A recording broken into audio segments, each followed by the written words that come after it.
Hello everyone and welcome back to Let's Play Europa Universalis IV with me, Alpha by Omega, Meiou Taxes 3.0 and Novgorod.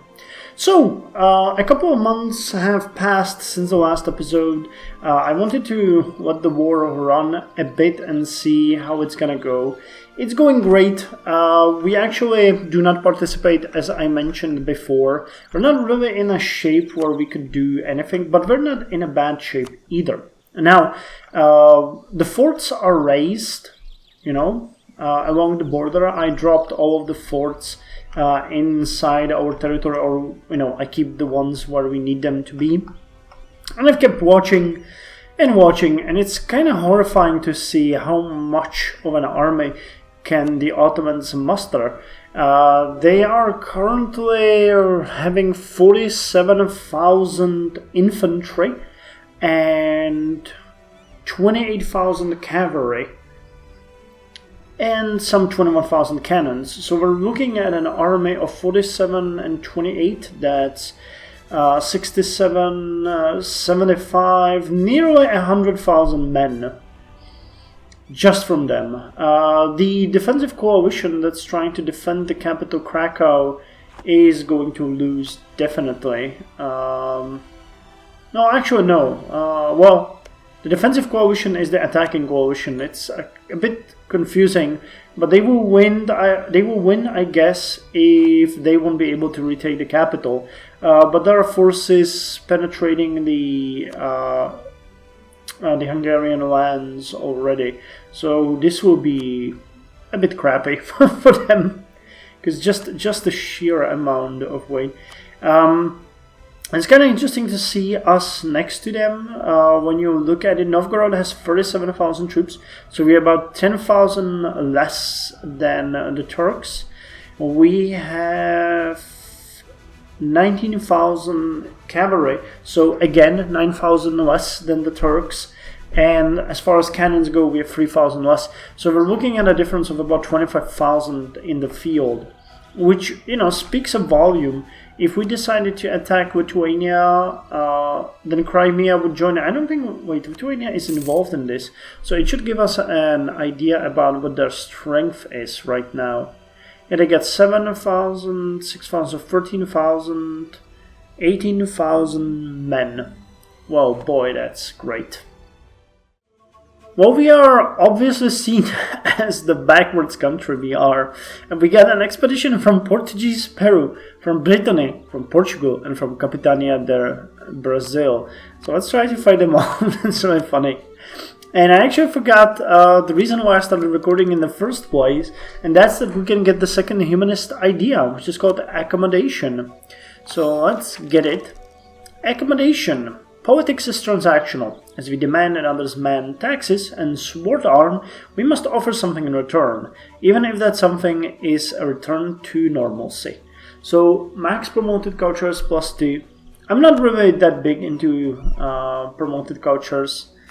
It costs a lot, and yeah, all the major cultures we have are actually here in the group, so that is fine. I killed, but you probably already saw that in the last episode, in the last before jump sequence, that I killed the manpower investment, because right now we have no uprising really threatening us. Now the numbers will go up. If you look here, you can see that the Mongolian separatists are quite high, the Bulgar separatists are quite high, but it's nowhere near as bad as it used to be. Plus, some forts started to pop up, so compared to before, where we had only Alti Kudyut, we now have Torgay, and we have Telenet, Omok, and Ket, and Nerchinsk. I think that some of these were not here before, so they're gonna make the defensive situation much easier. I think we also didn't have Mahambet, but I might be mistaken. Not entirely sure about that. I also used the war to do little concessions to the nobles, because we're not participating in the war, and I'm hoping that we might be able to yield more concessions of ancient liberties. Our centralization is already quite high, and it's increasing quite fast, so yeah, it's fine by me, So We can look here at the war progression. The entire border has been lost to the Ottoman Empire, actually to the Turkish Empire. They're swooping in, and there really isn't much that can be done to that. The only really big trouble is here in Poland, which is actually where they should be. I mean, that's the place. But I have a feeling that if Poland becomes independent, we might really have a big chance of going into an alliance with them because...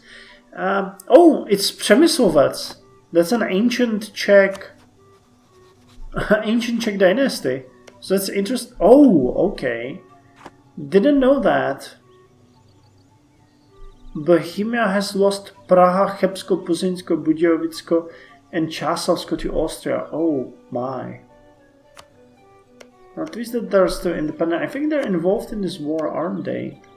Yeah, they are, on the side of Hungary. So hopefully they might get some ass-kicking done on them as well. We'll see. It's kind of interesting to see that... oh, that's Naples. Okay. Wasn't there an independent nation here? I guess Naples annexed them. It's kind of interesting. Or maybe I'm confused with another Let's Play. I'm not sure. It's all a blur. It's all a blur. I don't know where to send my expeditions. Alaska, Chile. Let's try Pacific Central America.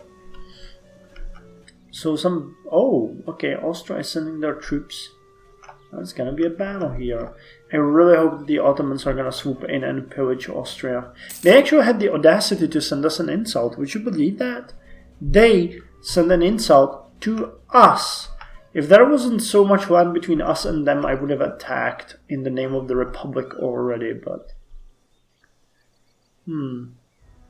wow, Poland is holding their ground. Kinda interesting. Wow, they're actually gonna win! Oh, okay, Austria got reinforced as well. But they... oh, that's actually the king here. Damn, considering how little they had in the start, they made a ton of damage. Ton of damage. Well, for us, the important part is that we are living in peace, getting money, and staying happy. I mean, you know, what more there to want? This province is going to be colonized soon, and I think that calls for us to... yeah, they're going after this province. Actually, this one should be also in the Alaskan region. I have to check that. Or let's slow this down so I don't have to stop it completely, but I don't want to... colonial...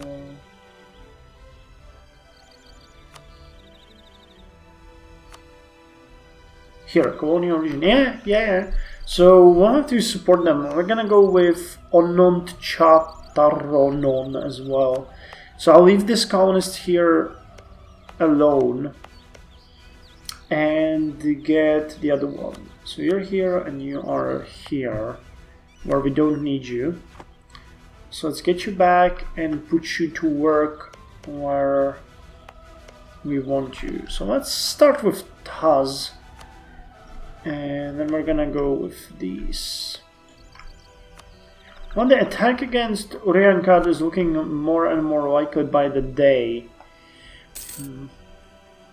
But I think we have enough for another star fort, don't we? We're building one in Bratslav.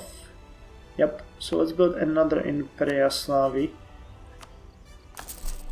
I also want to build one in Zhytomyr and Kiev. What was the other one? Okay, I don't think we... oh, let's keep Kursk.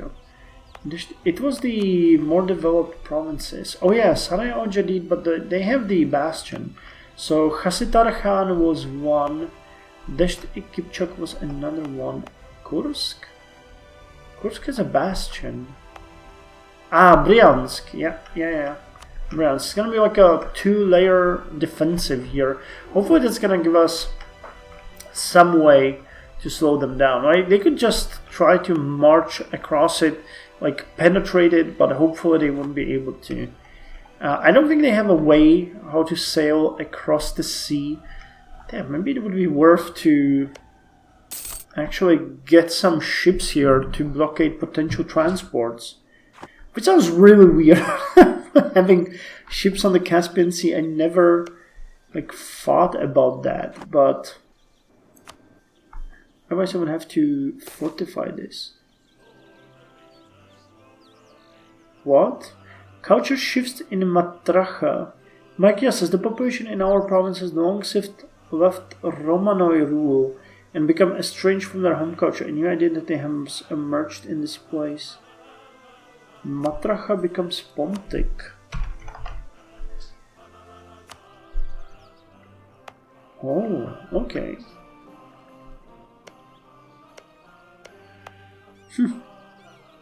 That's interesting. Well, we have a bastion here, so that's another possible target for them. I think this is actually a very likely target. 20 ships here. I don't think we'll be able to... Yeah, we won't be able to do anything here. So should I build some galleys or should I not? Oh, you can't build ships. Okay, so then we are safe. There's no possible sea crossing on the Caspian Sea. I don't know how I feel about that. That should be allowed in my opinion. So our colony Nuchach Nut is now self-sustaining. It's kind of interesting to see how this works because you see that most provinces are completely autonomous. But yeah, they're spreading their influence, which I kind of like. Same for the Alaskan region. It used to be only these three now. Oh, actually those... Yeah, this one's gonna go immediately, completely independent. But yeah, you know, they're working on it. Again, same here. And here I can see some development. These two provinces were at full autonomy. And this one is also not at full autonomy anymore. So it's actually pretty good. Let them. Murut? How terrible. We have a bubonic plague in Murut. Oh, okay, that's so far. That's probably not gonna affect us at all. What's the death toll? It's a colony too. Susceptible 81%. Yeah, there's probably no one dying at all. Yeah, dead 0. So as far as the war goes, I'm surprised how well Austria is resisting. They've managed to plunder all of these provinces, doing quite a lot of damage. Especially Poznan is a very good province. Some of these Uzhhorod and Shaboles were taken by Poland, and even though I find it kind of interesting and surprising, there are most enemy troops here right now. I have a feeling that they might actually decide to attack us. I mean, we do have a border with them, small as it may be in Wrocław. So if they try to come, and my forces are locked way too far. Oh, okay, so here's a Polish force destroying a force of Austria. Okay, they won. Good for us. The war score is increasing, that's the important part. But Poland is having a significant attrition, same as Hungary. But they have a very low desire to fight. So I don't know what the deal with Poland being independent or how expensive that is. We'll have to see. Where are all the Turkish forces? Okay, so there are two major armies here. There's Lithuanian forces plundering Austria. Oh, they're down here? Yeah, they're down here, detached. Interesting. I don't think we can blockade... Oh, we could blockade Naples or fight them. But I don't think that's necessary. Wait, are all of our ships hiding? No, okay, so they keep just supporting commerce. We're getting a lot of money now, so I'm investing as crazy whenever I can. You saw me buy those two star forts. We're gonna build another one now in Khasitarkhan. Wait, that's not a star fort. Here's star fort. And more forts are popping up. We got one in Karagandi. That's awesome. We got one in Or. So yeah, the unrest and rebels will be way easier to sustain now. I think we went through the worst and we are now looking at a much better future. So we should really start making plans to attack Kalka and Karenga. I think that if we attack them, I don't have a diplomat available. Let's get you. I think if we attack them, it means that Uriankad, Kalka, and probably someone else will join. No, just these two. Uriankad and Kalka. So we can take those. That is not an issue. But I don't want to do the same mistake again. We need to get these revolts under control. As long as any is above 10, it is a bad idea to go and attack. But you can see that Deshtit, Kichap, Kat, Argin, Akmoa, most of these provinces are, very, very low on unrest. So, yeah, I think we might have a chance here. I'm also happy that Vilex and Vidumo are now completely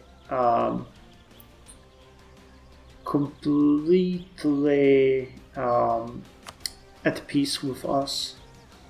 Okay, so what's going on here? There's a Polish army, here is a Hungarian army. Okay, they're gonna fight in the mountains here. Austria and Turkish empires, that's gonna be interesting to see. I don't know what kind of technology Austria is fielding. They are doing good. Wow, everyone is doing good in Europe. The map has changed quite drastically. So that's Austria. 42 military. Turks got 42 military. We got 30. Wow. These revolts cost us dearly. Suppressing them all the time and trying to manage them. We are falling behind. But we're building an empire. We have an empire to protect. We must be cautious. Speaking of falling behind, we can now get the socketed bayonets. So let's get that. Socketed bayonets. Early bayonets were deadly but unreliable, which is to be expected when one realizes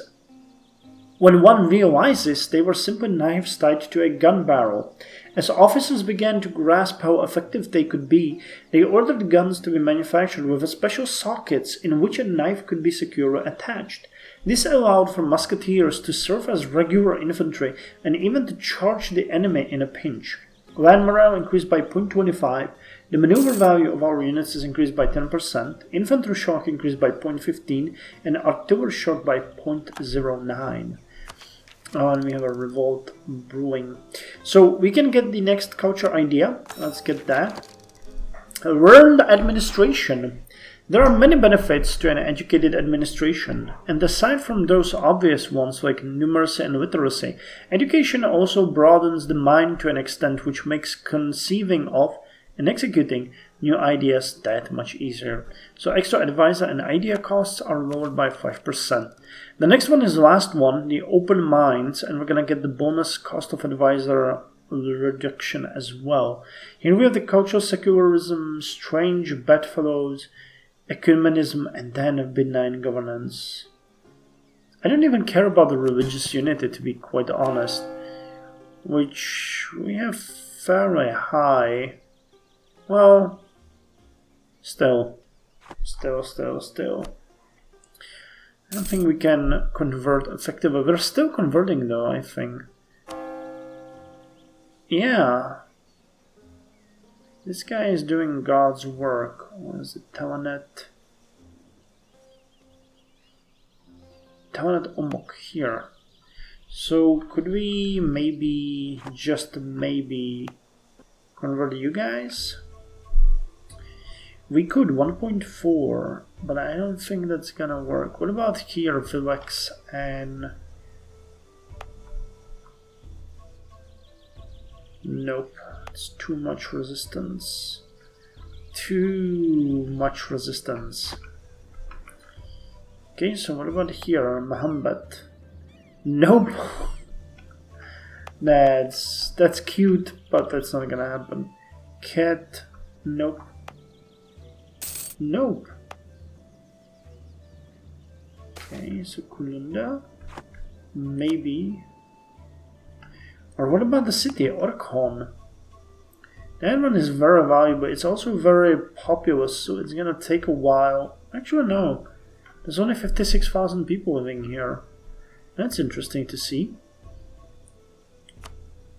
Let's try that. Yeah, okay. So we're converting the major local government center. I like the idea behind that. So 21% on the war with Hungary. Yeah, it looks like their armies are being all but no, actually they're still standing quite strong. 54,000 and 18,000. Holy hell! They are all here. Are they sieging Krakow?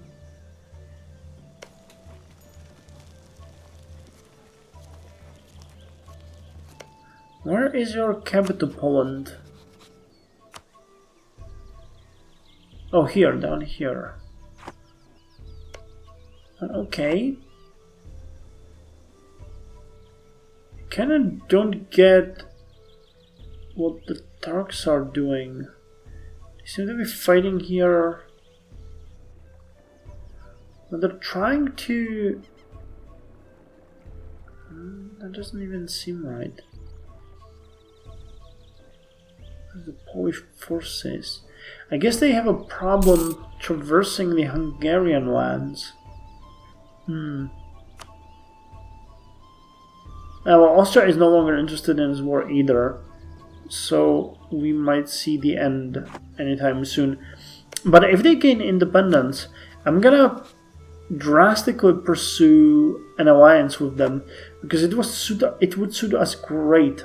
As an ally against Lithuania and Turkish Empire, they would be great addition to our coalition. So I have to see if that works. But this is an interesting war to see. I don't know why I did... There was one already, I see.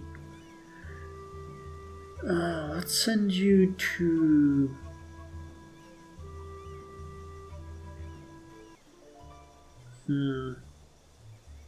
to Japan. We'll see if we can find something there. I think we discussed it last time, right? That Japan has all these with the minor trade centers of Spain and Scotland. It's quite cool to see that. Okay, and we're sitting at what?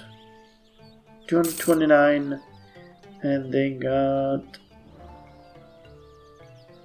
And if oh boy, we might actually grab even another province before they're done with the first one. What wouldn't I do for you, Kanatskaya Oblast? You have been a very loyal ally. So you're going to be finished, at which point we are going to send you to here, to Taimyr. Oh, this must be cold. And 85% on the Kazakh separatists. They still are mad. So we should position our forces accordingly. Well, anyway, that's for the next episode. I'm gonna just let this run its course and inform you about the other effects next. Guys, you really need to do something with Krakow. You really need to do something with Krakow. Otherwise, this is a loss. And I can't do everything. This is on you. You outnumbered them 2-1. Even without me, 2-1. Damn it.